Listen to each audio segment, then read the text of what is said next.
Good morning, actually, good afternoon, Vincent and friends. Welcome.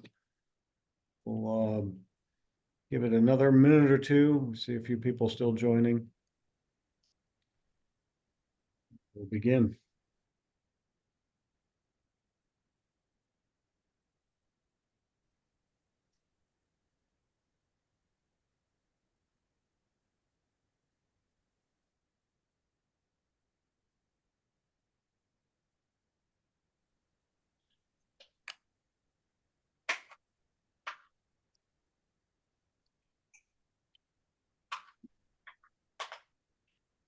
All right, we're going to go ahead and get started. So thanks for joining us. This is the second of our two town halls. We had a session yesterday evening, and appreciate everybody who joined there and who's joining today. This is recorded, so if you have fellow Vincentians that didn't have an opportunity to join us, we'll circulate a recording, and they can watch at their leisure.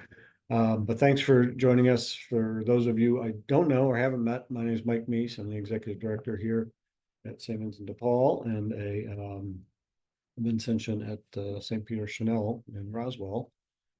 And we will begin with an opening prayer, and then I'll turn it over to Louise Scott. Hopefully she's on. And then Mike, Louise was having trouble with the link, so she should be on here momentarily. Okay.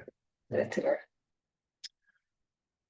I'd like to start with an opening prayer, as we always do. And many of you, hopefully, if you get the e-Gazette and other publications, are familiar with Vision SVDP, which is the National Council, St. Vincent de Paul USA's process to take an in-depth year-long look at the society and how we need to change in the future to adapt to our changing world. And it's a great process. We're going to be kicking it off here in September in Georgia. But in the meantime, we've been working on our strategic plan. So I think the prayer that they developed for Vision SVDP is very appropriate for us because it talks about adapting to the changing world conditions, and that's what we're trying to do in our strategic plan. So let's begin as we always do, in the name of the Father, and Son, and Holy Spirit. Amen. Come, Holy Spirit, open our eyes, our hearts, and our imaginations to your inspiration as we seek to discern the Father's holy will for the Society of St. Vincent de Paul and how it will adapt to a changing world. Come, Holy Spirit, transform our doubts, ignite our zeal, help us discern new and innovative ways to bring more people into the joy of service in the Society of St. Vincent de Paul.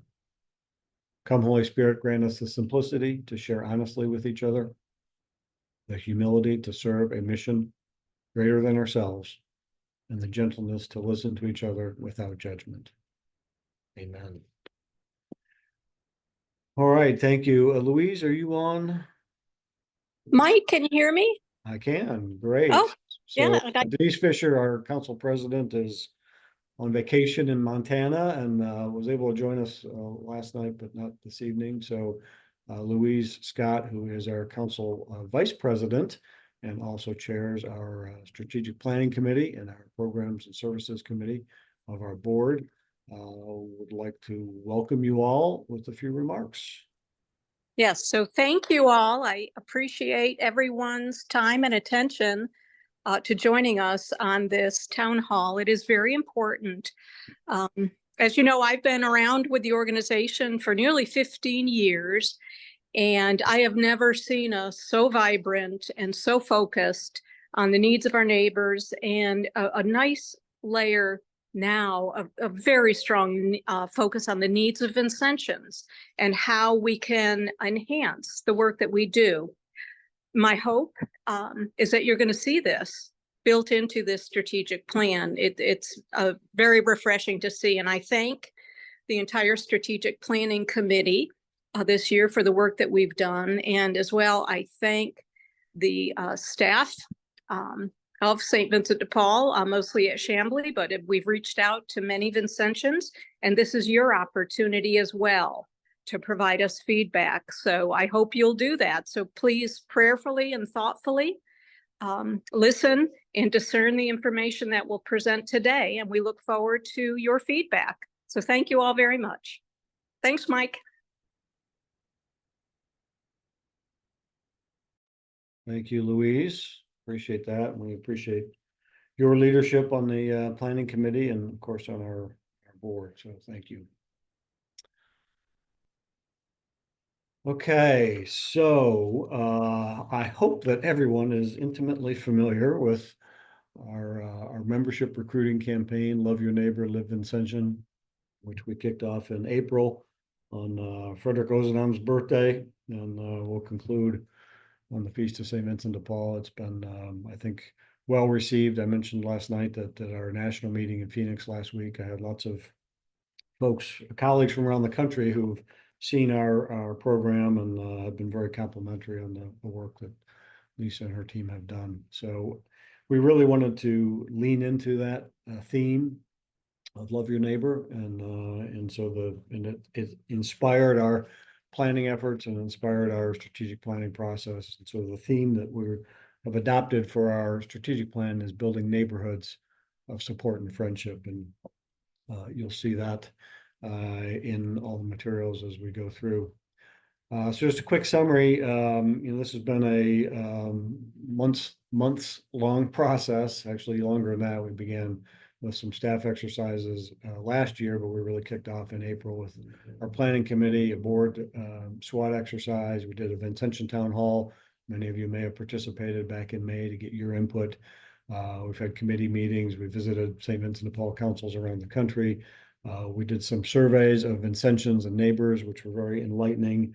And for those of you that participated, thank you. I will tell you that we had on our Vincentian survey 620 responses from 69 conferences out of 73. So great participation. And just for comparison, that compares to last time we did this Vincentian survey for strategic planning, we got 196 responses. So we got 3 times as many of you responding, and I greatly appreciate that. It means that data is much more meaningful. And we also had 736 neighbors in need that have been served by us respond. We will be sharing the full summaries of those surveys through the society page coming up in September, so stay tuned for that. But thank you for doing that.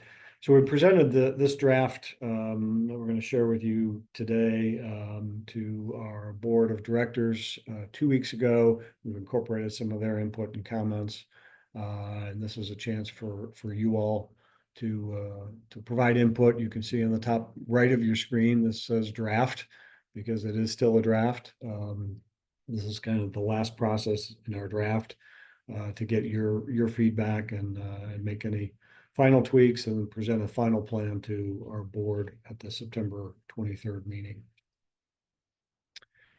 At our town hall back in April or May, I guess it was May, we shared some of our core beliefs that dictated our planning process and set the stage for our planning. I wanted to reshare that with you because it's important. Hopefully you'll see these beliefs and these themes flowing through the plan as we go through it. First of all, our works at the council and at the conferences must always incorporate the essential elements of the society, which of course are spirituality, friendship, and service. And we learn that from the rule. We also learned from the rule that the main purpose of a council, and back up for a second for some of you that may be new Vincentians, may not really understand the structure. So we have 73 conferences that are aggregated into 9 district councils, and those 9 district councils make up the Archdiocesan Council of Georgia, which is what we are here in Chamblee. It's what the staff works for the Archdiocesan Council of Georgia. So the council activities need to be responsive to the needs of the conferences. The rule tells us that the councils exist to support the conferences below them. Third, that we understand that while we can provide a lot of assistance to a lot of people, roughly 200,000 people last year, the demand for our services is far greater than our ability financially or with volunteers to be able to address. And if we didn't have limits on money or volunteers, we could probably double the number of people that we serve. And our objective isn't to, meet some arbitrary number of people to serve. It's more important how we serve the people we serve. But it's just an indication of the vast demand for our services. But to serve more people in need, and the need out there is great, we need two things. We need more money. And we believe strongly that the potential to generate more funds is greater than our historical experience. Over time, we've built up a fairly good track record, but we haven't used a lot of tools and processes and best practices that our new development team, since B. Purdue came on board about a year ago, has been putting in place. So we think the potential is there to generate significantly more funds to support our activities. But in addition to funds, we need more people. We need more volunteers, more Vincentian members. So we want to continue to prioritize efforts to recruit more people, to inspire more people to live out their faith in service to neighbors in need by joining the Society of St. Vincent de Paul. And we want to especially recruit younger and more diverse members. We also are a statewide organization, so we're relatively unusual within the United States in that we are a statewide council. And we've got a very good presence in the middle and northern parts of Georgia, but we need to develop a greater presence to support the Diocese of Savannah, both support the neighbors in need in the Diocese of Savannah, but as importantly, to support Catholic parishioners in those parishes who don't have the same vehicle that we have to live out their faith. So we need to focus on growing in the South. As you know, the vast majority of the work of the society in Georgia and throughout the country is focused on direct financial aid to prevent evictions, to prevent homelessness. There's lots of studies that quantify the benefit of preventing evictions as opposed to trying to rehouse somebody once they've been evicted. So we strongly believe that should continue to be the primary focus of our direct aid efforts. But we also recognize that wages haven't kept up with costs of rent and utilities and food and whatnot. So we need to prioritize efforts to increase incomes of the people that we serve and to increase other skills and life skills and technical skills for them to be able to achieve stability and self-sufficiency. And so we need to prioritize those, and you'll hopefully see some of that. And lastly, we are part of a large charitable ecosystem. We're an important part of it. We're one of the largest nonprofit organizations in the state of Georgia. We probably have the broadest array of services, but we work with lots of other nonprofits, and we want to continue to do that as well as expand that network of partners throughout the state. So those are the beliefs that we set out this spring to guide our planning efforts. And I think hopefully you'll find that the plan as we walk through it is true to these beliefs, and we're sort of living these out. And I will turn it over to Lisa Regan. Lisa, for those of you that don't know, is our Senior Director of Programs and Services. And she joined us at the beginning of this year full-time and has been a phenomenal addition and has been a key driver in this strategic planning process. So Lisa. Thank you, Mike. We have a few slides of it, executive summary here. Obviously, we're going to be talking a lot about what we need to do, what we can do, what we should do, but it's also important to recognize what we do and acknowledge our successes. So we have a wonderful base from which to start. So we know that nearly 200,000 people annually place their trust in St. Vincent de Paul, Georgia, because of you and because of what our Vincentians do. They see us to see them through a difficult time and help clear a path to self-sufficiency, grounded in values that respect the dignity, rights, and agency of all people. The long-respected brand of St. Vincent de Paul connotes comfort for people in distress. We know that to be true. And we also know that our challenge for this 5-year strategic plan is to build on that trusted name of St. Vincent de Paul while propelling us into a new age and level of service, addressing the increasingly complex needs of our neighbors. I don't need to tell you, You're dealing with neighbors day in and day out. Their needs have changed. It is an increasingly complex world. So our challenge is to address that while maintaining the core of what St. Vincent de Paul stands for. Mike. So our plan is going to build on our core mission of providing help and hope to neighbors in need through our secret sauce, personal encounters with kindness, compassion, and respect. And as Mike said at the beginning of the deck here, the next 5 years will focus on building neighborhoods of support and friendship. And we'll talk a little bit more about that. That's more than a marketing line. It's really a way of viewing our programs and our services. We build neighborhoods of support and friendship through programs that combine tangible aid, personal care and spiritual uplift, and those innovative solutions to address the complex needs. So ultimately, what we're trying to do is help people transform their lives and control their own destiny. Simple as that, right?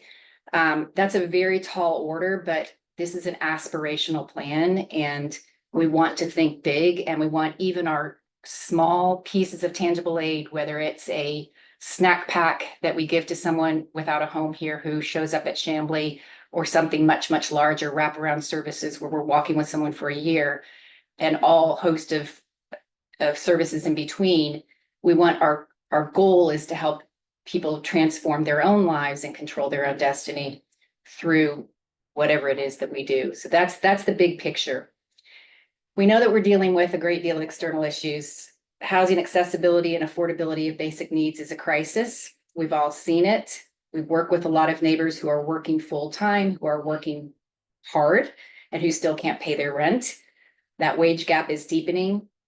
Evictions have been on the rise following that COVID-induced moratorium, and we believe that that contributed to a false sense of security for some during that time. I'm sure a lot of you have worked with neighbors who may have had an eviction notice or been to court, but were not physically moved out of their apartment. So now that's all happening, and people are stuck with huge amounts of debt and eviction on their records.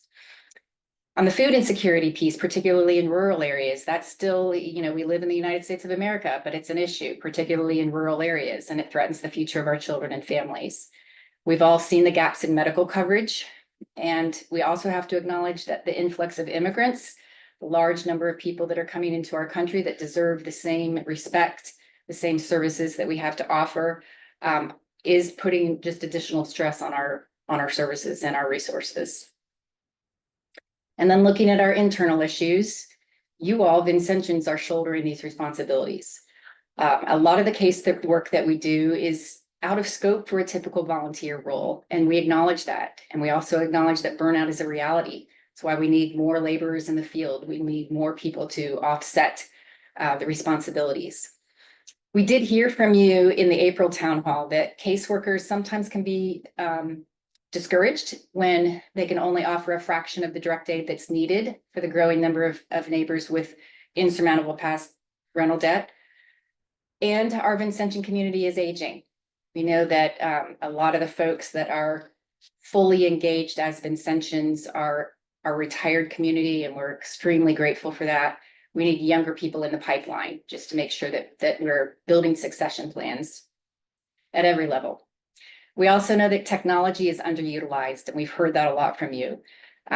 We have resources, there's a lot of dots to connect, and we need to make our resources easier to access. So we're looking at technology to facilitate resource partnerships and more efficient casework. And then lastly, as Mike said at the top, expanding our mission is going to require an exponential increase of funding. We're aware of that, and Bee's been planting the seeds for that for a year now. So again, just to kind of address what this neighborhoods of support and friendship piece is about. As I said, it's more than a marketing line. We need to think in terms of what we do as a neighborhood of folks that care about each other. A conference, for instance, is a neighborhood of support and friendship. You care for each other, your friends, you work together, and you care for the community, your immediate community that your neighbors reside in. As our mission-driven community here, between the council, the districts, the conferences, we're all bonded and united by our mission and what we stand for. That's how we define our community here. And then as we cycle through this between conferences, our greater mission-driven community, programs for neighbors that are derived through our neighborhoods of support and friendship are those that care for people in a way that allows them to support each other. I love to use Motel to Home as a great example of a program that is a neighborhood of support and friendship, because it's a holistic program that walks with people for a period of time that allows them to bond with each other, right? So we may be moving someone from a hotel into a home, but that's just the start.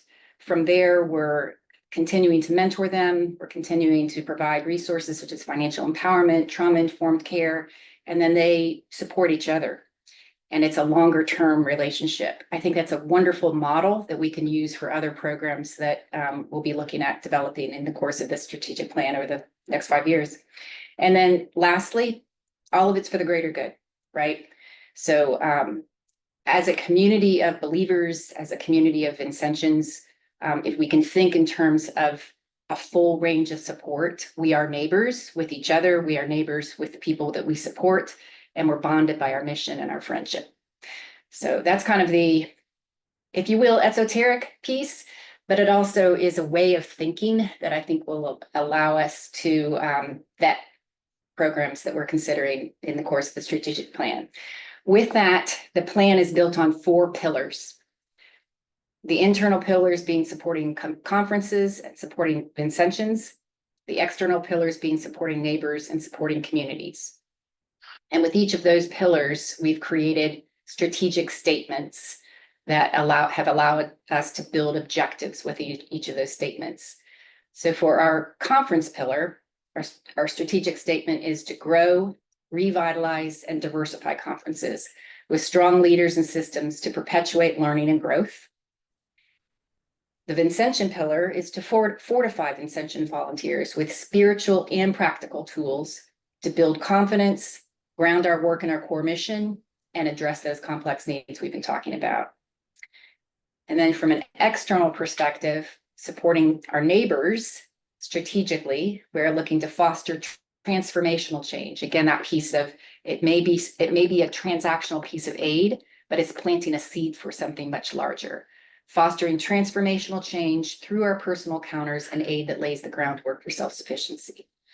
And our last pillar is supporting communities, filling gaps in our communities with both presence and programs for the underserved. And what we mean by presence is geographical presence, right? Looking in our communities geographically where there are gaps, food deserts, Lakewood, for instance, where there's a lack of resources and affordable housing.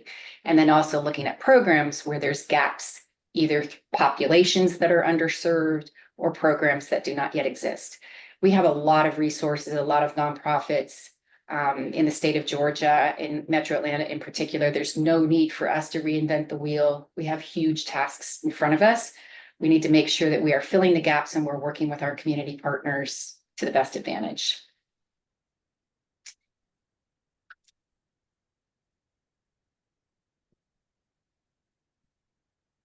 And from there, Mike's going to take us through how these pillars work together. There is a rhyme or reason to it. And then the meat of our plan is objectives that fall under each of these pillars.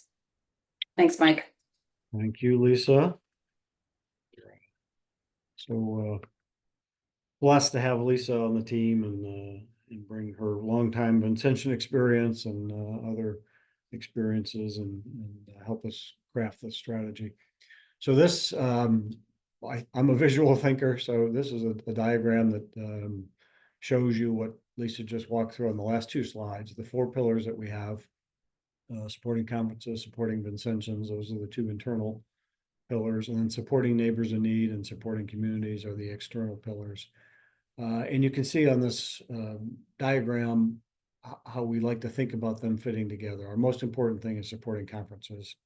We're building up this network of Vincentians, and we want to provide support to those Vincentians so that they can in turn support and bring support and friendship to our neighbors in need, thereby building stronger communities. So it's a holistic, virtuous cycle, if you will, and we like to think about think about it that way.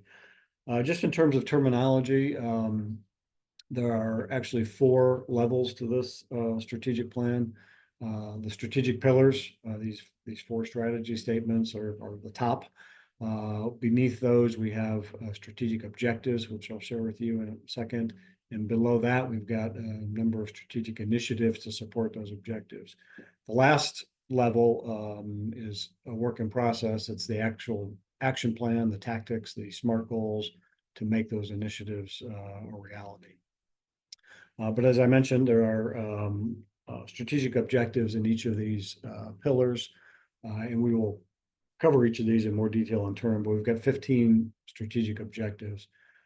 Supporting conferences involves strengthening conference operations and support systems, continuing to focus resources on membership recruitment, encouraging collaboration to share resources and best practices across conferences and districts, and then supplementing conference funding efforts to provide more funding to conferences to supplement the collections that you're already having at your parishes. The objectives for supporting Vincentians are to provide greater opportunities for training and skills development. Again, talk about each of these in turn. Enhance resources and support for caseworkers and neighbor advocates. And I'll explain what I mean by that. Recentering our work on our Vincentian charism and our essential elements, spirituality, friendship, and service. Lastly, cultivating a Vincentian staff for our employees, our paid staff. We want to foster more of a Vincentian culture, which we've begun, but it's a ongoing process. In terms of supporting neighbors in need, we want to always emphasize what Lisa referred to as our secret sauce, our personal encounters. We'll talk about that. We want to expand holistic resources to foster systemic change, to put people in a position that they can achieve self-sufficiency. We want to expand targeted housing programs, and we'll talk about what that means, and develop specialized services for unsheltered neighbors in need. And we want to be advocates. We want to advocate for our neighbors and advocate on behalf of our neighbors and their needs. And lastly, we want to invest in our physical communities, our physical neighborhoods where we exist with bricks and mortar currently. We want to expand our conference network to be in more communities, and we want to address certain underserved communities.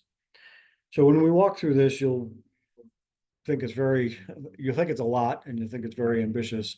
And indeed it is, but this is a 5-year plan. In the past, we've had 3-year plans, so we want to be a bit more aspirational. And many of these things are already in process in various ways and are more continuous improvement, and some of them are more new initiatives. So let's go one by one.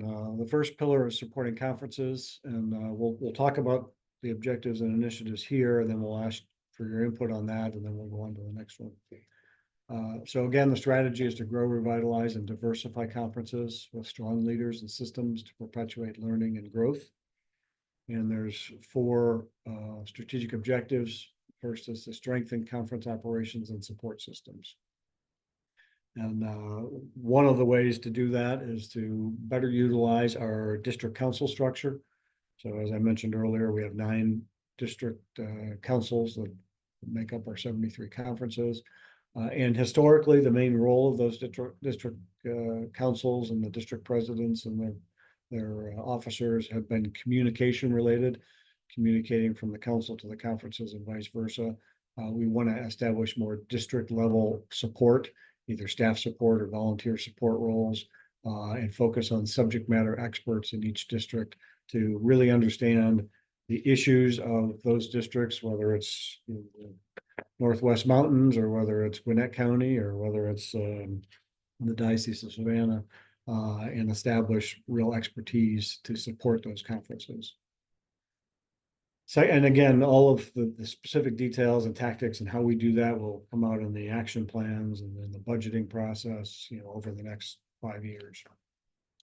The second initiative is to support our leaders, our conference leaders, presidents, spiritual advisors, treasurers, secretaries, and encourage future leaders with expanded training, support systems, and mentoring program. And this is kind of a carryover from our last strategic plan, and we didn't make as much progress as we would have liked. But we all have experienced how difficult it is to get leaders to step up to replace those of us who are stepping out of in our term limited.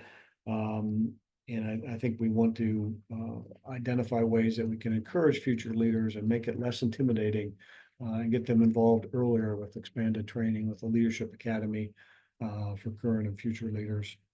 And a mentoring program modeled off of the national mentoring program where executive directors like myself or council presidents like Denise are paired up with longtime EDs or council presidents to mentor them and sort of show them the ropes. We want to replicate that.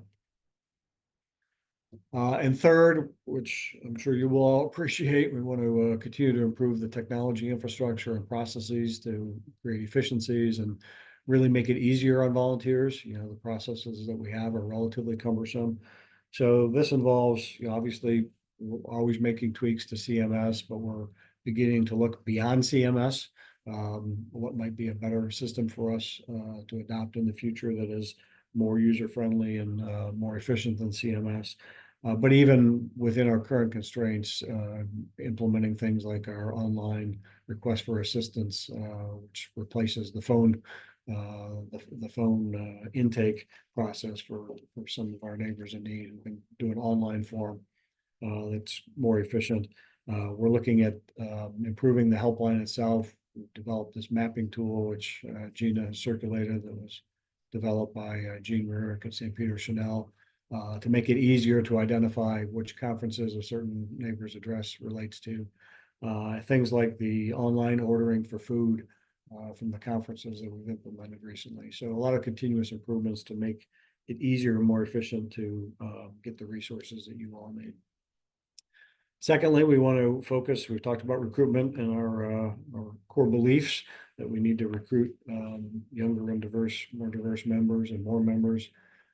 We've invested a fair amount in this Live Vincentian campaign, and we want to commit funding in the future years to make that an annual membership recruitment campaign, which will involve updating and expanding the library of materials, the videos, the folders, the cards, everything, but focused maybe more strategically going forward on cultural relevance to encourage diversity, to appeal to younger members, to appeal to people with young families and maybe intimidated about the amount of work involved with St. Vincent de Paul, to identify opportunities to engage them, to connect with people who maybe aren't really focused on organized religion, but are have a strong faith and want to live that faith out through service, as well as appealing to diverse groups, diverse ethnic and cultural groups. Secondly, it's one thing to get people interested in joining us and to inspire them to our Vincentian mission. But in order to get them integrated into what we do, we need to improve our onboarding processes.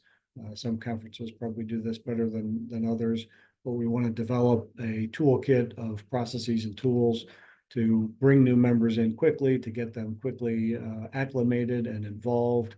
And that would be customizable by what role they want to play within a conference, and likely customizable by conferences themselves. The third objective is to encourage collaboration to share resources and best practices. And this, quite frankly, is a bit of carryover from last plan as well, including this first initiative, which is to create a robust and user-friendly online forum to connect Vincentians with subject matter experts across conferences. So we've got a lot of expertise throughout Georgia, Vincentians who know all about veterans issues or homelessness or banking issues or all sorts of things, eviction process. And we want to have an online forum like you might use if you have a problem with your iPhone and you want to go to an Apple user forum and say, how do I do this? Or you have a problem with your Toyota or your Ford and you go on to one of the online forums. So we'd love to connect Vincentians who can identify an issue and say, hey, I'm having a problem with a neighbor in need with this situation. Has anybody experienced this? And be connected with other Vincentians who can provide support. Secondly, we want to utilize our Vincentian publications, society page, formation news, our town halls, our webinars, more strategically to ensure that we're sharing relevant, useful information and tools for you all. I think we've improved some of those communications recently, and O'Brien's doing a good job with the society page, as Gina did. But I think we can be more strategic about what we're communicating that's useful to you, and make sure that it's providing tools. What we learned in the survey is that, you know, Vincentians feel fairly well trained for their roles, but they don't have access to the resources and support for a lot of the casework that we do. So we want to improve that. And lastly, as I mentioned earlier, we want to supplement conference funding efforts. We know conferences struggle to generate funds from their parishioners to meet the needs of their communities.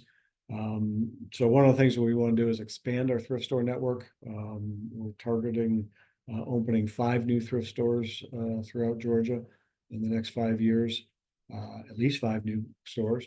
And we would like to have a store in every district. We don't currently have stores in every district. And in fact, only 16 of our 73 conferences are getting revenue from thrift store operations. So we'd love to greatly expand that to support funding for more conferences. In addition to new stores, we want to continue sort of the process improvements that we've been doing to increase revenues at existing stores. And we've been learning a lot from some of the best operated stores around the country, in Cincinnati and Phoenix and Oregon, trying to implement some of those best practices. Secondly, our development team, led by B. Purdue and particularly with help from Renee Basil, have been focusing on ways to help fund conferences. So we've launched new philanthropy programs. Our Guardian Society is our monthly giving society, and we've committed a certain amount of that funding will go to our conference twinning fund. We're also relaunching our Legacy Society for estate giving. The 1903 Society will be relaunched this fall. Some of that money can be targeted to support conferences to help offset solidarity payments. Some of you have heard me say in the past that I'd like to eliminate solidarity, meaning at least send enough money back to conferences to offset the solidarity payments that are made to the council. And my goal is to be able to do that at the end of this 5-year period. And expanded grant funding. We've begun to work with conferences and conduct roundtables with districts to talk about we can access more grants from community foundations around the state and EMCs and others. So we'll continue to do that. And lastly, we want to help you as conference leaders focus on your own donor relations and fundraising efforts. I was a conference president for 6 years, and I spent virtually no time, unfortunately, on donor relations or fundraising, and it wasn't something that I knew a lot about. And B and Renee have been creating some tools to help train conference leaders on how to engage their donors locally, how to cultivate them, how to thank them, and hopefully we can generate more funding for conferences through their own direct efforts. So that was a lot. I know I went through that fast because I'm be respectful of our time we have. So we're going to pause here, and we're going to pop up a quick poll, and we want you to let us know whether to what extent you agree with this statement that the strategies in this pillar will move St. Vincent de Paul in the right direction over the next 5 years. And from 1 to 5, whether you strongly disagree or strongly agree. If you could vote now, please. We'll give that a minute.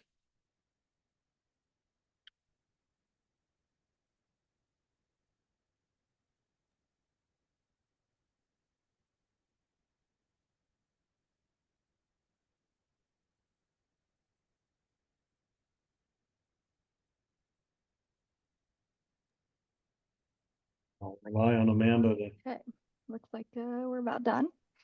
done. I'll Okay. share the results here. Great, thank you, Amanda. So we had 34 people voting, most either agree or strongly agree, a couple disagree, and I would love for you to use the chat. If there's things that you disagree about, please put your comments in the chat, either things that you think are in here that shouldn't be or should be here and aren't. Please populate that in the chat. And then at the end of this, we'll have sort of an open discussion. You can actually share your thoughts live if you prefer to do that. All right, thank you, Amanda. Yep. Okay, that was the first pillar. So we're a quarter of the way through. The second one is supporting Vincentians, and the strategy is to fortify volunteers with spiritual and practical tools to build confidence, ground our work in the core mission, and address complex needs, the things that Lisa was talking about earlier. So we want to provide greater opportunities for training and skills development, and we don't want to provide training just for training's sake. As I mentioned in the surveys from Vincentians, Vincentians feel relatively well trained for whatever roles they have, but they don't feel that they have full knowledge of resources and solutions. So we want to focus our training on those things. So many of you may be familiar, if you've been here, been a Vincentian for longer than 5 or 6 years, with the Vincentian University, which Amanda used to operate, which was a series of courses that could be offered at parishes on a periodic basis. We want to reestablish that, but we want to really establish it with a more robust curriculum, really focused on resources and solutions for the services we're providing to neighbors in need, and really focus efforts on that resource sharing. Secondly, we know there are some Vincentians who are very interested in becoming more aware of ways to serve complex cases, whether they're unsheltered neighbors or immigrants. And we want to create this advanced caseworker certification, which is optional for any caseworkers that want to have this higher level of training. And Denise Fisher, who chairs our National Homelessness Prevention Committee, and Javier Lurch, conference president at IHM, who's on that committee, are exploring some curriculum that we could use for this purpose. So it'll be an opportunity for Vincentians who choose to become more skilled in some of these more difficult cases, to take that training and become certified as an advanced caseworker and be a resource to their other conference caseworkers and other people in their districts. And thirdly, in order to propagate that training throughout the state, we need to develop a strong network of formators and trainers in each district. It's not very useful if we have training programs that are offered once a year and they're offered in Chamblee or they're offered at a conference here or there. We want them to be available as much on demand as possible, which means we have to have a strong network of people that can help us do that. If any of you are interested in that, if you are a former teacher, if you're a former corporate trainer, if you've got skills in training and formation, please let us know. Let Gina in particular now, or Lisa, that you're interested in that. The second objective is to enhance resources and support for caseworkers and neighbor advocates. And I use this term neighbor advocates because there are lots of ways we interact with neighbors in need that aren't necessarily related to a case. We minister to people in our food pantries and in thrift stores and here at the Conference Support Center. So we want tools for people that are actually taking on cases and doing home visits and other cases, as well as those that are trying to assist neighbors that are coming into pantries or thrift stores. So another one of the things that's a carryover from last plan is to establish a staff resource here at the council that can be a second level support for caseworkers, for anybody who has a difficult situation to help a neighbor that needs some additional resources and expertise. We've done that to some extent. Krista Fry, who I think is on this call, who manages our casework here, is a resource to conferences, but it's a very small part of what she's able to do given her other responsibilities. So we want a more dedicated resource that some of us on the town hall refer to as a phone a friend. Secondly, we want to, which is also something already in process, is to create and maintain a statewide community resource database. And this is not a trivial task to create it, and it's certainly not a trivial task to maintain it. So it will take some significant resource. We've already begun this process. Krista's been working on this using Trello to try to identify and populate statewide resources. But it's something that we need to roll out to conferences, to provide training to conferences on how to use it, and then to make sure that we maintain it going forward. And we need to budget for the cost of doing that. And thirdly, we want to create, easier access for you all to the resources that already exist here at the council, and those that will be added in the future. We hear a lot from conference members and some on our planning committee who said every time I come to the council office, I realize there's some other resource available that I didn't know about, which is a failure on our part. That's not being A, communicated that it's available, but B, that there's not a system to easily access those services, whether it's SNAP enrollment or loan refinance program or pharmacy services or motel to home referrals. So we want to create a system to streamline that access and make it much easier for you all to be aware of what's available and to access it. Thirdly, we want to recenter our work on our Vincentian charism and the essential elements.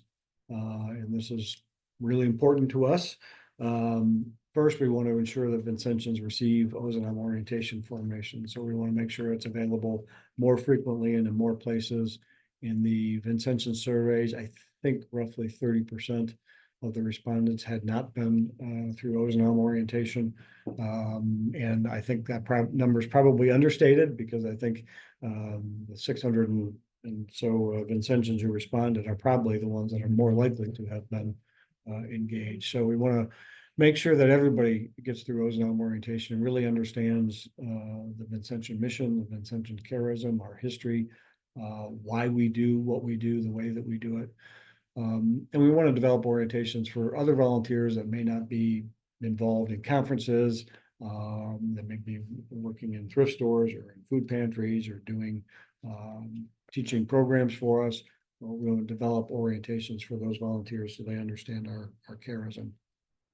And then we want to focus on the essential elements and spirituality, friendship, and service. So for spirituality, we want to develop the infrastructure and programs to provide added spiritual growth opportunities. We're blessed to have Deacon Bill Boyd as our council spiritual advisor. I think Deacon Bill is on this call, and he's been a tremendous benefit to us. We've been promoting more spiritual retreats. He's going to be tomorrow at Transfiguration with 60 Vincentians doing a retreat. We've done those at a few other conferences. We want to make those available more frequently and in more locations with more of Bill's fellow deacons. We also are interested in more focused training for spiritual advisors. We're interested in potentially developing a chapel here that we could have programs and services oriented around our Vincentian feast days and celebrations.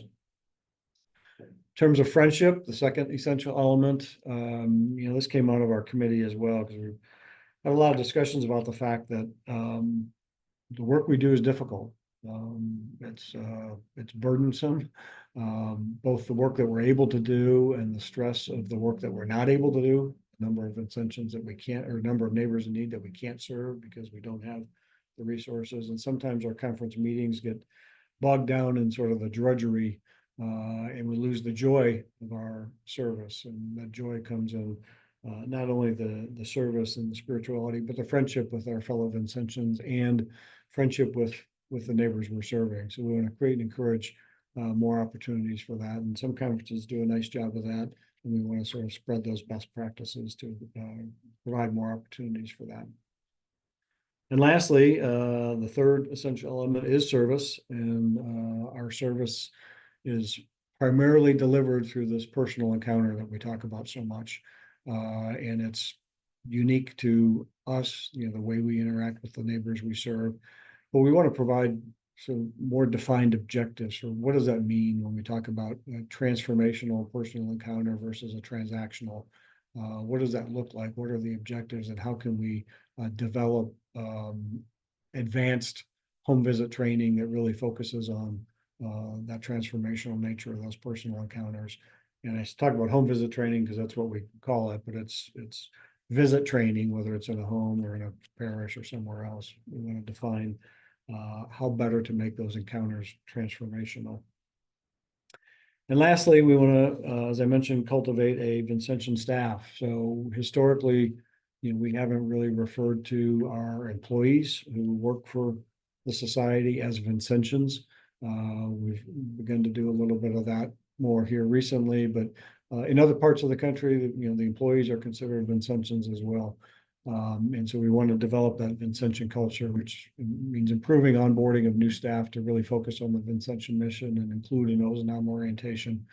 Our colleagues in St. Petersburg do a 2-day OSNAM orientation for every new staff member, regardless of their role, which is maybe a bit too much, but somewhere between the hour or two that we do and that is something we want to strive to.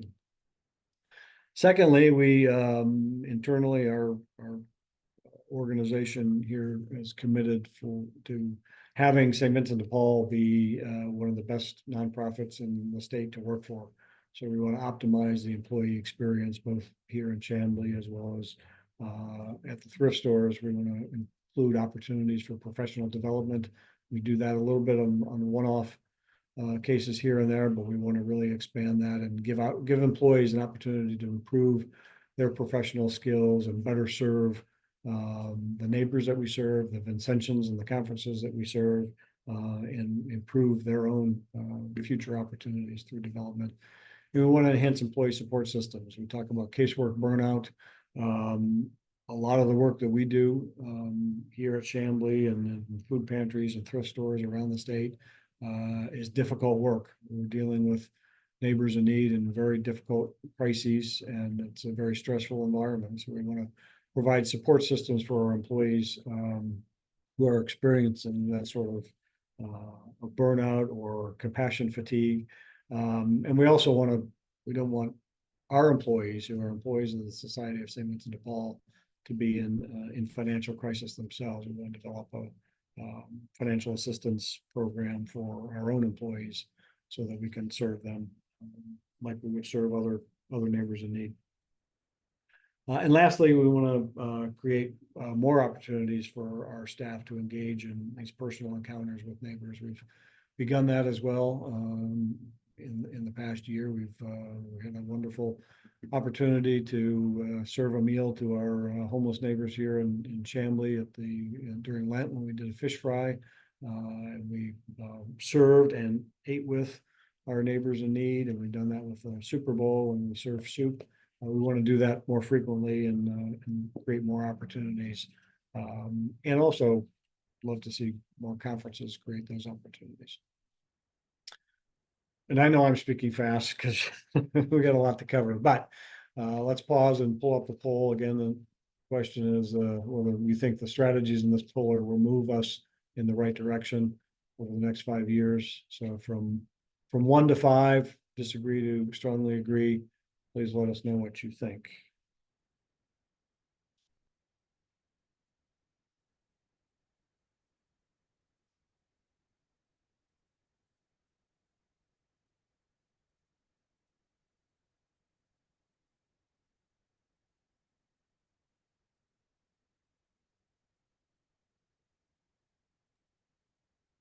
Okay, looks like everybody is done.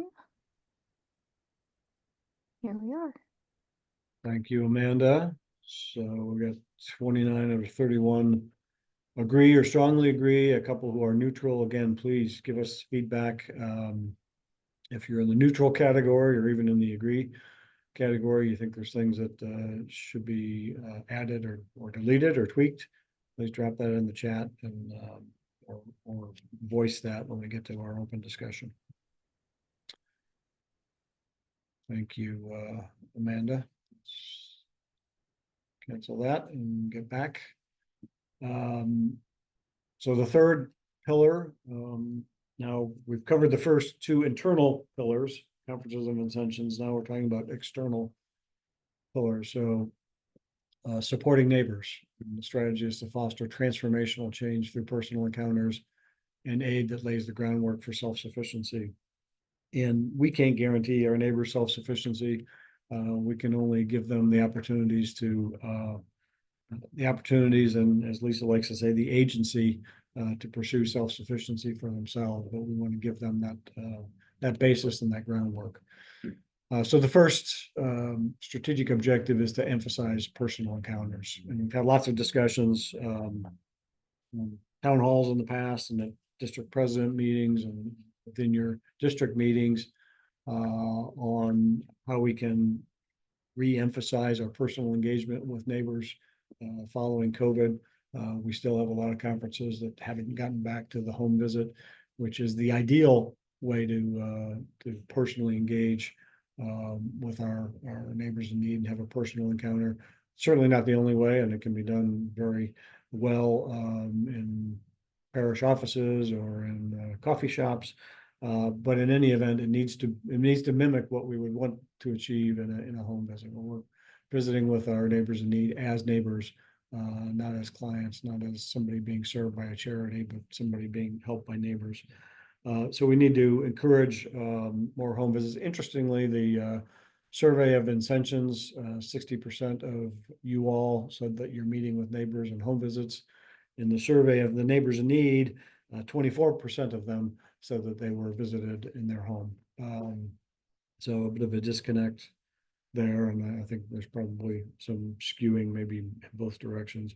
But we want to encourage that. We also want to encourage other opportunities, like we're doing here with fish fries and other things. I know some conferences have Christmas parties and invite the neighbors that they serve to come and share a meal together. We want to create and encourage more of those opportunities. Secondly, we want to expand our chaplaincy program and our retreat programs to neighbors in need, to minister to those going through some form of financial or family crisis, but also very often emotional and spiritual crises.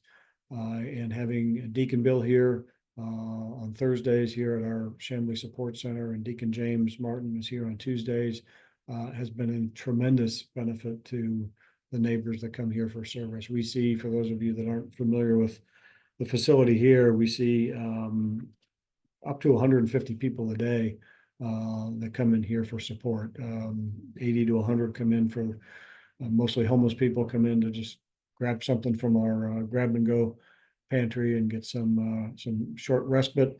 And then we have 50 to 60 people that shop in our food market or visit caseworkers. And having them here has shown how important that is. And so we'd love to engage deacons throughout the state to help support our neighbors in need and work with our conferences. We're also focused on developing a program that Deacon Bill is helping with, which would offer retreats for our neighbors in need, our neighbors in crisis, who don't often have an opportunity to take 2-3 hours or a day out of their schedules to just focus on their relationship with their God, whoever that may be, and on themselves and their emotional growth and development. And Deacon Bill has been leading spiritual retreats for homeless people in Atlanta for many years through the Ignatian Spirituality Project. And we're looking at partnering with them to bring that program to the neighbors that we serve. The second objective is to expand holistic resources to foster systemic change, to allow people to have the basis for self-sufficiency if they so choose. So we want to develop either ourselves or in partnership with other organizations, skills-based workshops that we can offer here in Chambly and potentially other locations, but even here in Chambly, using the connected classrooms that we invested in our capital campaign, make those available throughout the state to neighbors in need. So these could be financial education classes. It could be English as a second language, tenancy obligations and responsibilities, what it means to be a good tenant, and financial literacy, as I mentioned. So those are more workshops focused on a particular activity or skill. But secondly, we want to invest in or partner with programs that will really improve opportunities for self-sufficiency and improve opportunities for increased income. So we are piloting with 7 conferences right now, a workforce development program with a particular employer, SIA, focused on getting people from 16 or $17 an hour up to $23 an hour and help them become more stable. We're also exploring the opportunity to implement the Getting Ahead program, which is based on Bridges Out of Poverty, which is a series of coursework with a cohort of neighbors in need that learn basic life skills, setting objectives, all the things that perhaps we take for granted. And we know many of our neighbors need those sorts of building blocks to achieve self-sufficiency. For some of you that have been around a long time, you may know that we used to have a program called Journeys that we offered here in Chamblee that was discontinued many years ago. But something like that is the Getting Ahead program. And thirdly, thinking holistically, we also want to focus on health and wellness programming to improve the physical and mental well-being of our neighbors.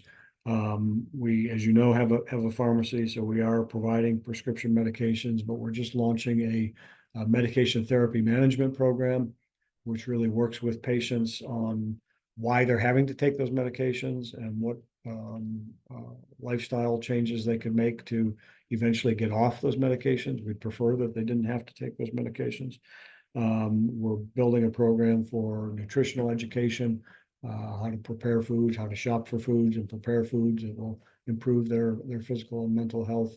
And we're looking at ways that we can engage other partners to offer health screenings throughout the state, potential health clinics where we could have neighbors in need in areas that they don't have access to basic health screenings to have access to those.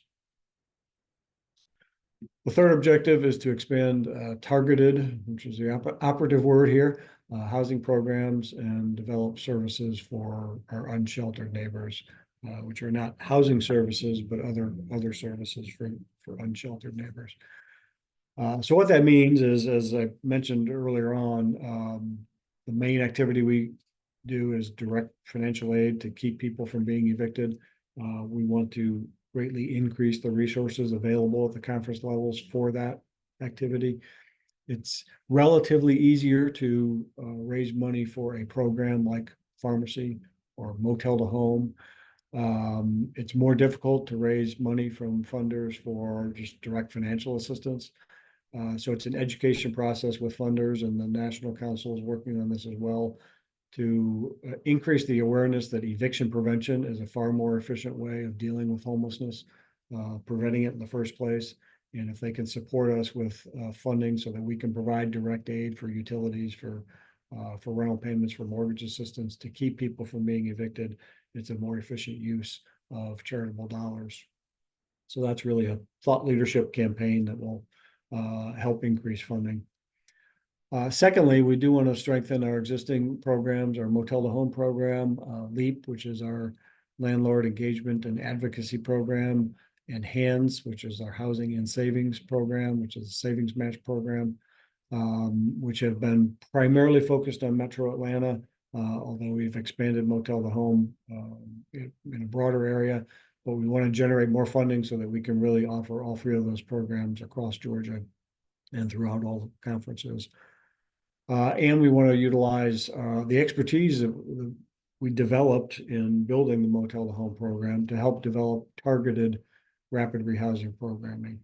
So we've strategically determined that our best use of our skills and our volunteer base is focusing on the neighbors in need who are either housing unstable, i.e. at the risk of eviction, or have been recently evicted and are episodically homeless, meaning that they have the ability to be permanently and reliably housed, but for some basic hurdles. And that's what our motel to home program is all about, as opposed to focusing on housing programs for people that are chronically homeless because of mental health issues, addiction issues, physical disability issues that require permanent supportive housing and other transitional housing programs that we are not best equipped to support.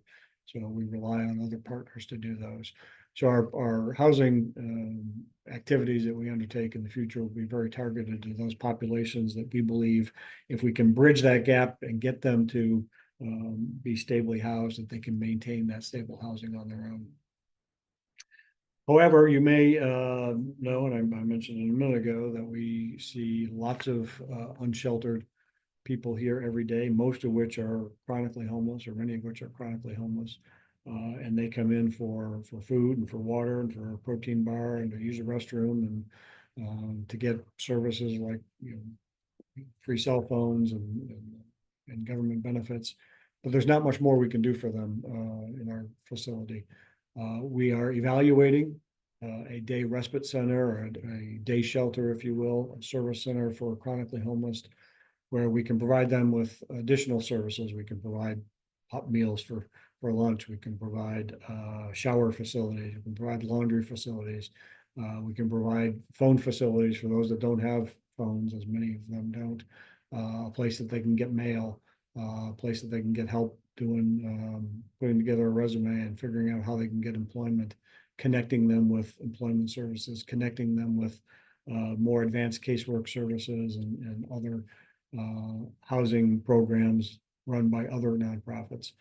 So we're kind of looking to what our sister councils do in Phoenix and Oregon, and what DePaul USA does in Macon, to try to replicate that model here at our Chamblee campus, but potentially elsewhere throughout the state to serve chronically homeless people.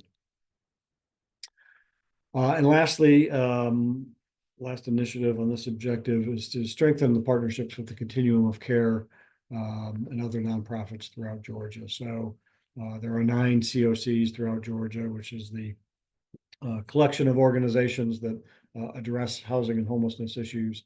And we're fairly well integrated with those here in Fulton County and Atlanta and DeKalb County. But we want to develop stronger partnerships throughout the state, and we want to develop stronger partnerships with other nonprofits. We're pretty well integrated in the nonprofit community in Metro Atlanta, but not in Gainesville or Dalton or Macon or Valdosta or Savannah. And we want to expand those partnerships.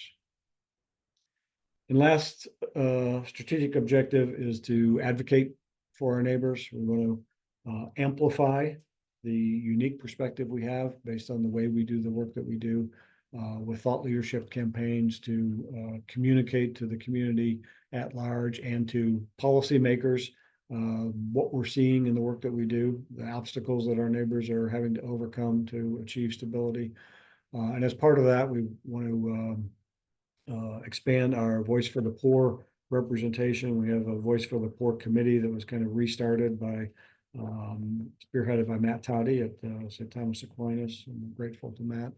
But we'd love to get representation from conferences and districts around the state so that we can really be more active in advocating on behalf of our neighbors.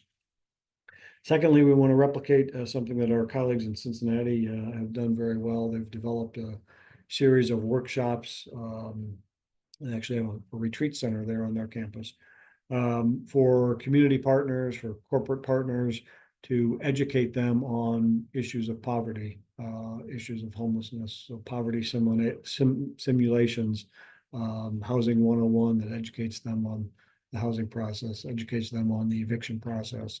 And we think the more that we can make our community partners and corporate partners aware of what's happening, the greater help that they can provide to us in terms of advocacy and eventually funding.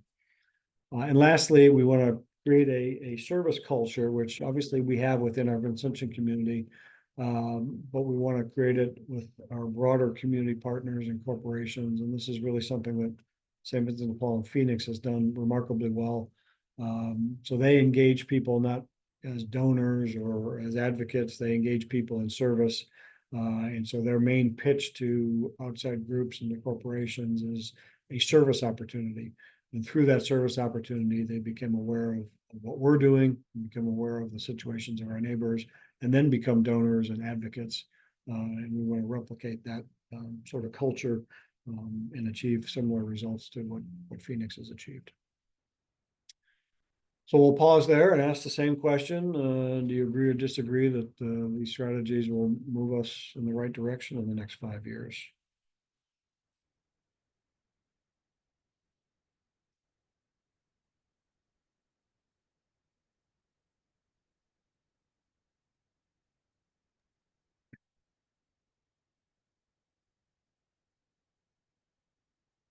Okay, looks like everybody is done, almost. I'll go ahead and shut it down now. Okay. Thank you, Amanda. So we got one disagree, a couple neutral. Again, let us know in the comments what thoughts you have that could either improve what we're targeting on or redirect. And lastly, we have our fourth pillar, which is supporting communities, physical communities. And the strategy is to fill gaps in our communities with presence and programming for the underserved. And here we're talking more about bricks and mortar type activities. So the first is to invest in our physical neighborhoods where we have bricks and mortar. Many of you are aware that we have property in Lakewood Heights that was donated to us years ago, and we've been working, our board committed 3 or 4 years ago to invest in that community and repurpose that property into an affordable housing development called the Vincent. We're dedicated to making that a reality and to continuing to support that community with services. Obviously, we have bricks and mortar here in Chamblee. You may or may not know that we own this building as a result of our capital campaign. We occupy half of it, but we have the ability to expand into other parts of it, to expand services to area residents here in Chamblee and Metro Atlanta. We can expand certainly our food programming, which is kind of at its capacity given the space that we've got. We can expand our workforce development activities here. We can expand our chaplaincy and counseling services for our neighbors in need. We can establish a day respite facility for our chronically homeless neighbors. So there's lots of things that we could do here to better utilize this physical asset to serve more of our neighbors in need in this metro area. And thirdly, we want to foster stronger relationships with cities and counties throughout Georgia. So we're reasonably well integrated in a number of sort of metro Atlanta communities, but my personal goal is for the mayor of every city in which we operate to know who we are and know what we do, and the county administrators and county commissioners to understand who we are and what we do. And that's not true even here in DeKalb County, where we have our headquarters, or in Atlanta. So we've got a lot of work to do to foster those relationships, but we want that to be statewide. Again, whether it's Blairsville or Brunswick or Macon or Gainesville, we want cities and counties to know who we are and what we do, and work with us to achieve our common objectives. Secondly, we want to expand our conference network. We already talked about the Diocese of Savannah. We are in roughly 8% of the parishes in the Diocese of Savannah. We're in 75% in the Archdiocese of Atlanta. Lisa and I have met with Bishop Parks of the Diocese of Savannah and talked about how we can better support the neighbors in need in South Georgia, as well as provide an opportunity for our fellow Catholics in the diocese to live out their faith. We also do want to increase our presence. We have a strong presence in the Archdiocese of Atlanta, but there are many underserved areas, many rural parishes and inner city parishes that were not present. We do not have a conference, and we want to expand our ability to serve both neighbors and parishioners in those areas. And lastly, we want to focus on youth communities. Brian Dooling's been focused on starting up some youth conferences at high schools. We're starting one at Pinecrest Academy in Cumming. We're focused on relaunching Blessed Trinity Conference in Roswell and St. Pius here in DeKalb. But we also want to be more active on college campuses and with young professional groups by developing conferences that really cater to the needs and desires of those young people to live out their faith.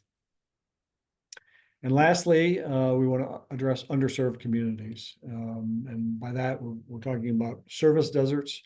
We know there are a lot of food deserts, certainly inner city food deserts, but also rural food deserts. There's health deserts. We have counties in Georgia that don't have medical practitioners, or counties that have no doctors, no pediatricians. And we want to create some programming. We're pursuing some grant funding for a mobile food pantry, for example, that could get out to conferences that don't have a food pantry, that are in food deserts and in rural communities on a regular basis to provide support to those neighbors in need. We can do the same thing with mobile health clinics and health screening, mobile job fair type activities. So we want to focus on those areas, primarily rural areas that don't have the same access to services that our more urban neighbors do. Secondly, and this may be the most important thing on the whole page, is working with conferences to empower you all to identify service models for your own communities that will address local needs and help make those a reality. So many years ago, St. Thomas the Apostle in Smyrna developed a transitional housing program called House of Dreams. St. Michael's Conference developed St. Michael's House. We'd love other conferences to try to replicate those programs with our support. We're willing to provide the expertise, the potential funding. We're currently working with Christ our King and Savior in Greene County, who had a very ambitious idea to build a mobile home development. And so we've helped them apply for $16 million HUD grant that if it's God's will, we'll learn that we are successful in October, and we'll help them build a mobile home community. So, conferences are only limited by their inventiveness and creativity and resources, and we can help with certainly the resources and the expertise if there's something that would serve your local communities. And lastly, we want to be open opportunistically to identifying opportunities to invest in physical bricks and mortar housing. So we're doing that in Lakewood Heights. We were gifted this property. If we find ourselves in a similar situation where we have access to property where we can property or funding where we can invest in housing for the populations that I talked about earlier, populations that are capable of being independently housed. So affordable housing, transitional housing, perhaps for seniors. So we're open to those ideas. We were approached about a housing facility in Decatur that could have been useful as a transitional for seniors or for pregnant women. It wasn't the right location or opportunity for us, but we want to be open to those to the extent that we can leverage funding sources and expertise to make them a reality. So our last quick poll, again, I think these strategies will move us in the right direction over the next 5 years from strongly disagree to strongly agree.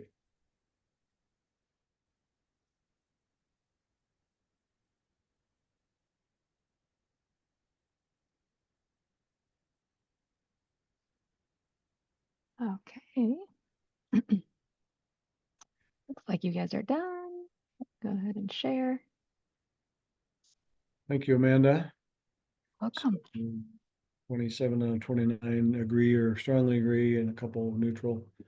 Again, any comments you have, you can drop in the chat. But more importantly, I'm tired of hearing myself talk. I'm sure you are too. So now's your chance to unmute yourself and share any thoughts you have. What's not included in this plan that should be, or what do you think is and shouldn't be?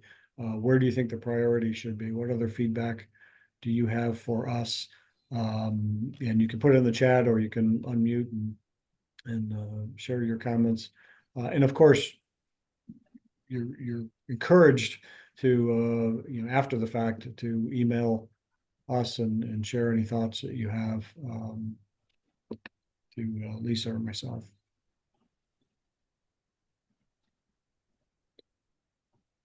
So Gina, are you monitoring chat? Do we have any comments on chat?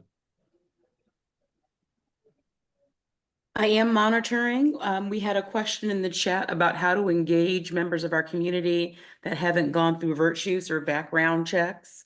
And I put a comment in there about things like doing toiletry drives or doing food drives so that they're familiar with the organization without actually going on home visits with our neighbors in need. And then the other comments have been responded to directly. Mike, there was also one specific to engaging younger volunteers with Ozanam training that might be more accessible. It was brought up the question of online training and how to make some of our resources more accessible to engage younger folks. Yeah, that's a great point. And as I mentioned in the recruiting, we need to tailor some of those materials, including orientation materials, to appeal to different audiences, not just younger Vincentians, but other diverse groups. So that's something that's going to have to come out in our action plan and some of the tactics that we try to develop over the coming months for the first year.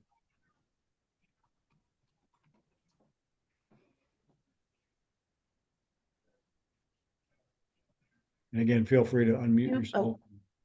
Sorry, we have 2 questions in the chat. Can programs for our neighbors be help at the parishes? So it looks like Patricia wants to know if there are programs. I think there was a discussion that Beal Bank is about to start doing this. There are programs that we can offer up to conferences to assist neighbors with budgeting and with resource management when it comes to their income versus their expenses. Yeah, some of those workshops that we talked about developing, we've already begun that process a little bit here. Certainly they can be available to anyone throughout the state because we have the technology for the virtual classrooms. But if there's a strong enough need to offer those at a particular parish, if there's enough neighbors or Vincentians who would attend, we're certainly open to that. And then it looks like Suzanne has a question. Do you want to come off of mute and ask it, Suzanne, or were you looking to put it in the chat? No, actually, can you hear me? Absolutely. Oh, good. First, a comment was that it seems like it is the most comprehensive, all-inclusive goal. There isn't one area I can think of that wasn't included. However, when it comes to priority and what would help the conferences, it would, I guess I'd like to reiterate that using best practices for those conferences that have expertise in certain categories that we find often with our neighbors in need, and utilizing or providing a resource for caseworkers to reference that information would be super helpful. Yeah, I think you're referring, Suzanne, to what we've been calling subject matter experts. Yes. Yeah, and that's really one of the things that we will prioritize. Again, this is a 5-year plan, and we're not going to do everything overnight. And so, for the next 30 days, we'll be figuring out which of these we're going to tackle and to what extent in this upcoming year, and will be part of our budget. And that will certainly be one of those that will be high on the priority list. Great. And then Debbie said that the key to the pillars is execution. Motel to Home is a great program, but understaffed. Motel to Home is a great program. We're happy to have them. I completely agree, Debbie. Thank you for that. And Motel to Home is it's more a function of resources. So we have enough money to serve X number of Motel to Home neighbors in need. We have enough money to serve 300 people this this calendar year, and we will serve 300 people this calendar year. So it's not as much a staffing issue as that's the only funding we've got. If we got another $1 million from Quick Trip, we could hire more staff and serve more people. I will agree, however, that it's understaffed to the extent that we're not able to provide as much ongoing support as we would like, which is why Marielle and Heidi have reached out to Vincentians to solicit people to be mentors in our Motel to Home program. And if you are interested in doing that, there is a training session tomorrow here at Chamblee, and I think virtual as well. Do you know, Gina? Yes. Yeah, Marielle is It's virtual as conducting a training for Motel to Home mentors, and so it's the real goal there is to increase the success rate of Motel to Home.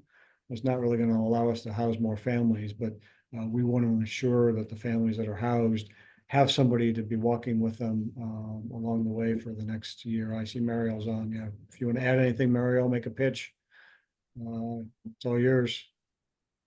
I think that was great. It does go back to that special sauce that you talked about, the special care and counsel that you're able to provide. In this case, 2 Vincentians per family, and it really does make a difference. And so, if you're interested, there's also a virtual link. If you want to join virtually tomorrow, and just email me and I'll send you the link. Mike, I just want to thank you and Council for this new willingness to listen to the conferences. I think in the last year and a half, it has been a big change. When we ask for things, you may or may not agree with us, but you respond to us and tell us where you are. And that makes a huge difference for the conferences and for our members within the conferences.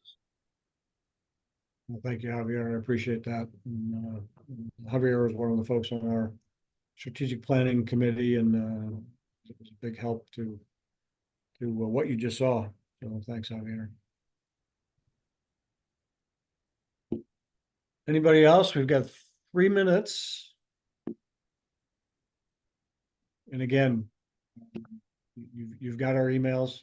They're all on the society page. You can email me or Lisa or any of us, Louise. Any thoughts, comments you have, concerns, particularly if those of you that were either neutral or disagreed with some of the points, let us know what you think would make it more suitable to your objectives.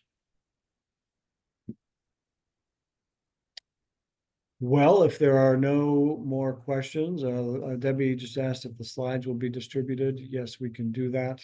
I don't know who's got the attendee list, but Lisa, Gina, thank you.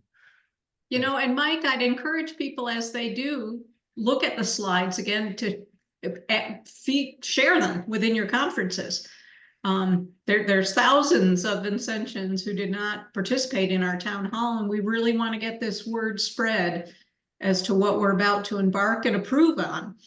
And the board approval is coming very soon, so we really do want input on this. So please feel free. There's nothing secret about what we shared today. Share it even broader. Yeah, absolutely. All right, well, in the absence of any more questions, I suggest we close out with a prayer for intercession of Our Lady. We pray in the name of the Father, Son, and Holy Spirit, amen. Hail Mary, full of grace, the Lord is with thee. Blessed art thou among women, and blessed is the fruit of thy womb, Jesus. Holy Mary, Mother of God, pray for us sinners now and at the hour of our death. Amen. Father, Son, Holy Spirit, amen. Thank you, everybody. Have a great weekend, and please send us any comments you have. God bless you. Thank you all.